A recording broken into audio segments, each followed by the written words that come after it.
Rachel, maths au confinement. Aujourd'hui, nous allons travailler sur comment soustraire ou additionner des fractions. Mais avant de pouvoir soustraire ou additionner des fractions, il faut déjà savoir ce qu'est une fraction. Et par la suite, si jamais je vous donne deux fractions, comment faire pour savoir si elles sont égales ou non? Alors, fraction, fractionner, histoire de partage. Si jamais vous considérez ici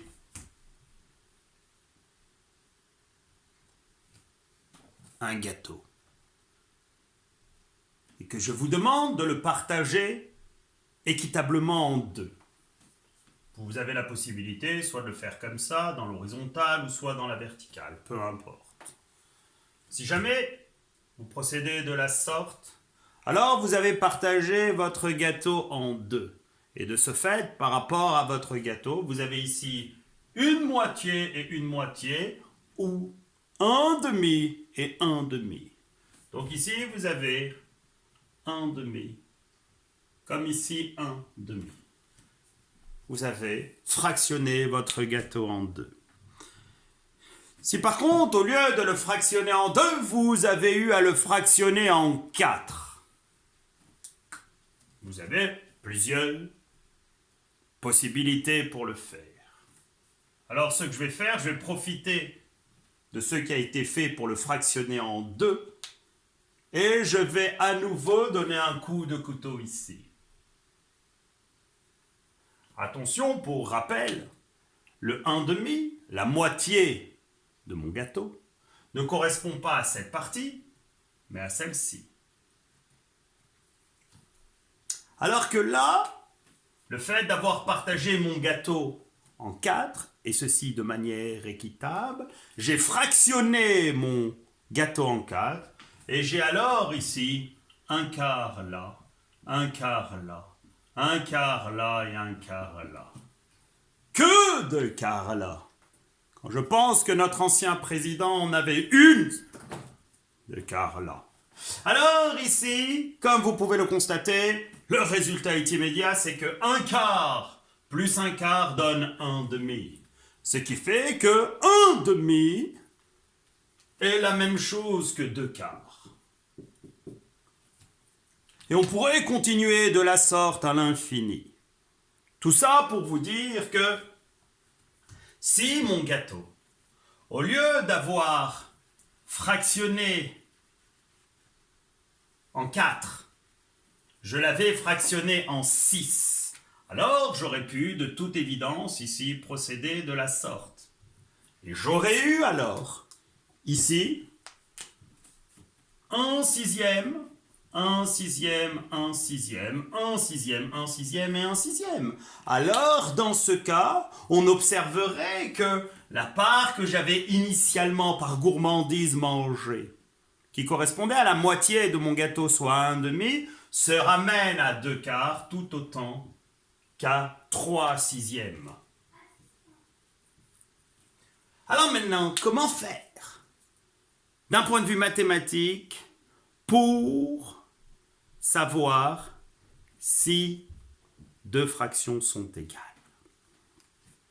Comme vous pouvez le constater ici, nos fractions, qui se composent précisément d'un trait appelé trait de fraction, d'un nombre qui se trouve au-dessus appelé le numérateur et en dessous appelé le dénominateur. Comme vous pouvez le constater ici, on a affaire à trois fractions qui sont égales les unes des autres.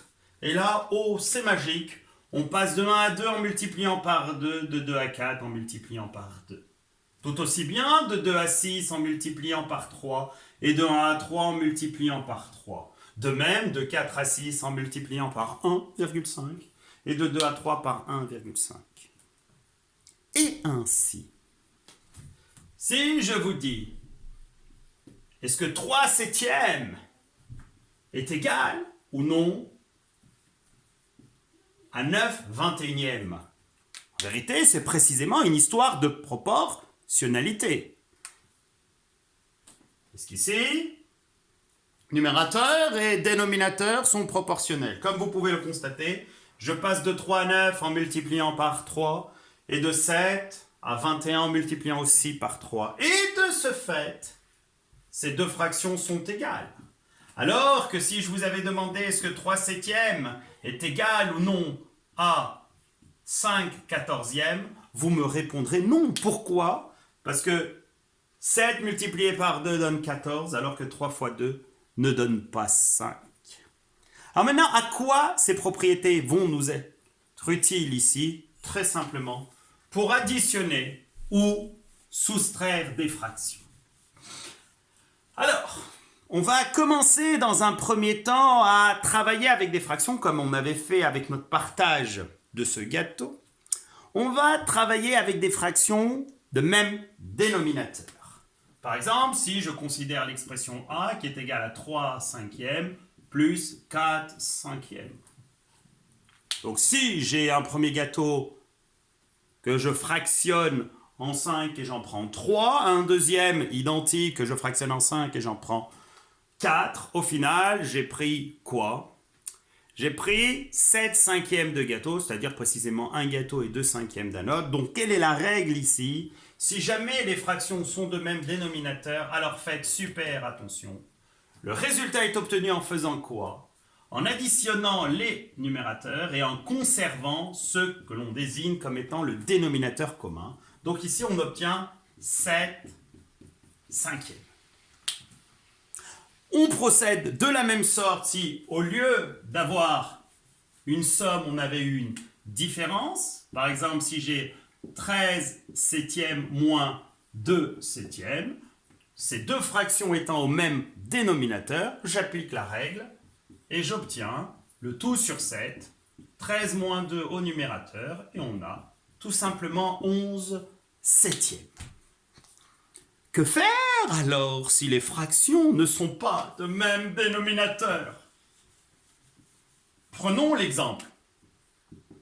3 demi plus 5 tiers. Et bien quand elles ne sont pas de même dénominateur, on va s'arranger par égalité à faire en sorte qu'on ait deux fractions de même dénominateur. Alors gardez en tête, le 3 demi, on peut en multiplier en numérateur et dénominateur et utiliser la propriété de fraction égale, se ramener à un dénominateur qui soit de 4, de 6, de 8, de 10 et de fait de tout multiple de 2. Et 5 tiers, on peut s'arranger à l'exprimer sous la forme d'une fraction dont le dénominateur est 3, 6, 9, 12. Alors gardez en tête, on va s'arranger pour faire en sorte que ces deux fractions qui initialement ne sont pas de même dénominateur puissent par égalité s'exprimer comme une somme de deux fractions de même dénominateur. Donc on va faire ce qu'on appelle mettre ces fractions au même dénominateur. Alors je vais vous donner la méthode la plus simple. Pour mettre des fractions au même dénominateur, prenez un coin d'une feuille, une feuille de brouillon ou votre tête si vous arrivez et si vous êtes capable à mémoriser des choses. Vous prenez alors le dénominateur le plus grand, ici 3. Et vous allez, sur votre feuille de brouillon, déterminer les multiples. Vous n'allez pas aller très long, hein. Les multiples de 3. Donc vous avez 3, vous avez 6, vous avez 9, vous avez 12, etc., etc. On verra par la suite s'il y a nécessité à en donner davantage.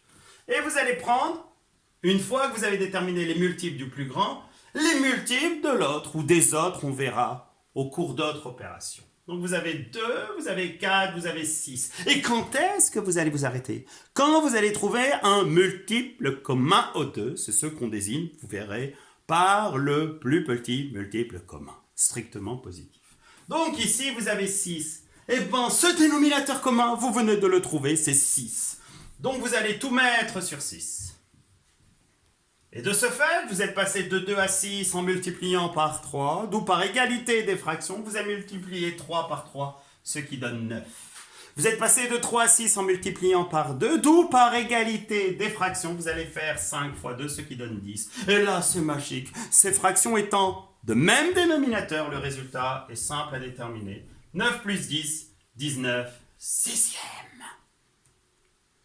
Fraction qui ne se simplifie pas, fraction irréductible.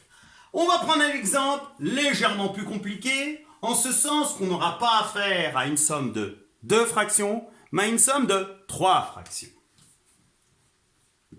Prenons par exemple 5 sixièmes plus 3 quarts plus 2 cinquièmes.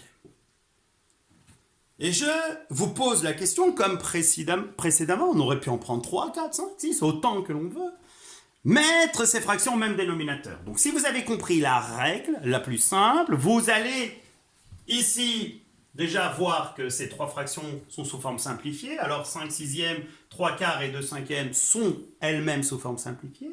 Sur un coin de votre tête ou sur une feuille de brouillon, vous allez considérer le nombre le plus grand parmi les 3 dénominateurs. Ici, c'est 6. Et vous allez déterminer quelques-uns de ces multiples. Ceci dans l'ordre croissant. 6, 12, 18, etc. On verra si par la suite, on a besoin d'aller plus loin. Et vous allez par la suite déterminer les 2 autres. Donc vous avez 4, 8, 12. Oh, on a trouvé le multiple premier commun strictement positif à 6 et à 4 qui est 12. Alors on se serait arrêté là si on avait demandé 5 sixièmes plus 3 quarts. Or ici, il y a ce 2 cinquièmes. Donc je poursuis, ici je rajoute 16, 20, etc., etc. Et je vais prendre les multiples de 5.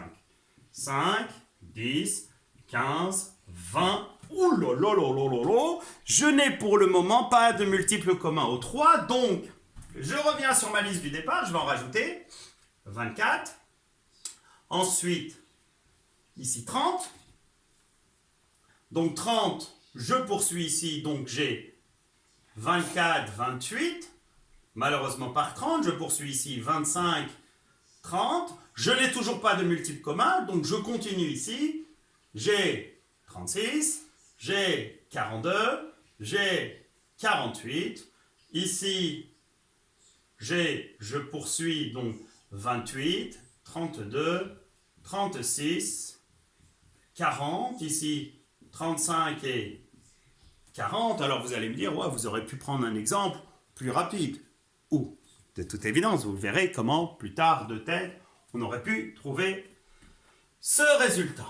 Donc ici, vous avez fait quoi? Vous êtes arrêté à 48, à 40 et à 40. Malheureusement, vous n'avez pas trouvé un multiple commun au 3, donc je vais poursuivre. J'étais à 48, je rajoute 6. J'ai 54, je vais jusqu'à 60. Là, j'ai 40, 44, 48, 52, 56... 60, youpi, j'en ai un. Maintenant, 60, il convient tout aussi bien à 5. C'était pas la peine d'aller si loin. 45, 50, 55, 60. Alors, je comprends parfaitement votre réaction en me disant, est-ce qu'il y a utilité de tous les écrire? De toute évidence, non. Là, tout ça pour vous dire qu'on a trouvé un multiple commun au 3, un dénominateur précisément commun au 3. On va tout mettre sur 60. Donc, plus sur 60, plus sur 60. Et on est censé savoir, de toute manière, on l'avait en écrivant tous les multiples, que 6 fois 10 donne 60. Donc, on va multiplier numérateur par 10, on a 50. 4, il suffisait de comptabiliser ici, on en a écrit beaucoup. On a 4 fois 15 qui donne 60. Donc, on va faire 3 fois 15, on obtiendra 45. Et 5 fois 12 qui donne 60. Et on fait 2 fois 12. Et on obtient 24. Et maintenant, youpi, on est content. Les 3 fractions sont au même dénominateur. Il suffit de conserver ce dénominateur commun et de rajouter les numérateurs. 50, 95, 99, 119. Et là, on a affaire à une fraction dite irréductible. Maintenant, que faire si l'un des nombres qui composent ma somme ou ma différence, ou ma somme et différence, est précisément un entier? Par exemple, si je considère le nombre E qui est égal à 3 moins 1 sixième plus 5 tiers. Alors vous allez dire, vous, mais Le nombre 3, est-ce que c'est une fraction? Plus précisément, est-ce qu'on peut écrire 3 sous la forme d'une fraction? Et là, vous avez un souvenir depuis tout petit. Vous savez que 3, c'est la même chose que 3 sur 1. Donc ce nombre, vous pouvez tout aussi bien l'écrire 3 sur 1, moins 1 sixième, plus 5 tiers.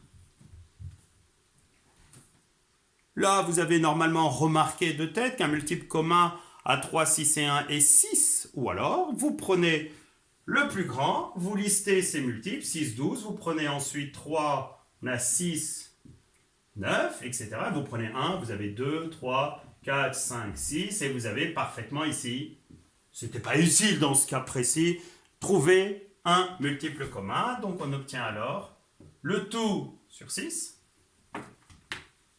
donc sur 6, moins sur 6, plus sur 6.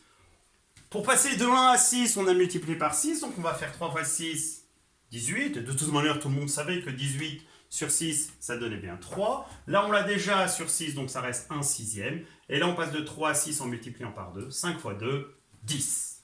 Alors maintenant, là, quoi faire? Première possibilité, vous faites les calculs de manière dans un ordre bien précis. Donc, vous partez de la 18 moins 1, ce qui donne 17. 17 plus 10, ce qui fait 27. Ou alors, vous regroupez les positifs et les négatifs. 18 plus 10, 28. 28 moins 1. On a 27, donc 27 sixième. Alors, cette fraction est-elle irréductible? Non, pour la simple et bonne raison que ce 27, vous pouvez l'écrire 3 fois 9, et que le 6, vous pouvez écrire 3 fois 2. Et là, vous allez diviser numérateur et dénominateur par 3, et non, je barre. Donc, en vérité, vous barrez, mais ne me dites pas je barre, dites tout simplement, je divise numérateur et dénominateur par 3, il reste 9 demi, qui est le résultat. Alors maintenant, vous savez qu'est-ce qu'il vous reste à faire? Prenez des fractions de même dénominateur, de dénominateur commun éventuellement, dont certains sont des entiers. Amusez-vous à les additionner, à les soustraire, et une fois le résultat déterminé, prenez votre calculatrice qui va vous permettre de vérifier que ce que vous avez fait est bon. À la prochaine!